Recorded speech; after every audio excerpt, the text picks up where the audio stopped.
Mga master, ngayon pong May 8 na ito ay nakatanggap ng kanilang saro para sa PBB 2022 ang Camarines Sur Polytechnic Colleges. 298 po yung eligible employees nila.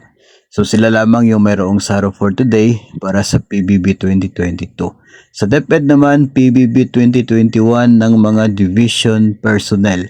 Ito po galing sa Region 9, Division of Zamboanga del Sur, Division of Zamboanga del Norte, Division of Pagadian City, Division of Dipolog City.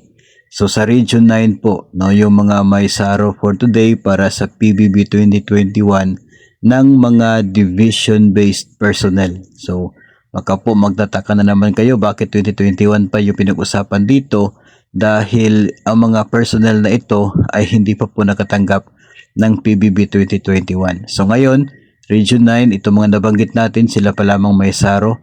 So alam po natin na marami pa po sa mga regional offices nag-aabang din na baka one day mabigyan din sila ng allocation para sa kanilang PBB 2021. No, itong mga division-based personnel, kasama na po ako dyan mga master, dahil hindi pa po natin natanggap yung PBB 2021. So far ay Region 9 pa po yung nakita natin for today. Baka sa mga susunod na araw ay darating na rin po para sa iba pong rehiyon. Para po sa DepEd, PBB 2022 wala pa po, no? Kasi nga ay kung titingnan po natin yung memo from the central office, sa May 10 pa po yung deadline ng submission ng mga list of eligibles papunta po sa central office. Kaya wala pa po tayong allocation sa ngayon. Huwag mong expect na mayroon na pong PBB sapagkat wala pa pong allocation.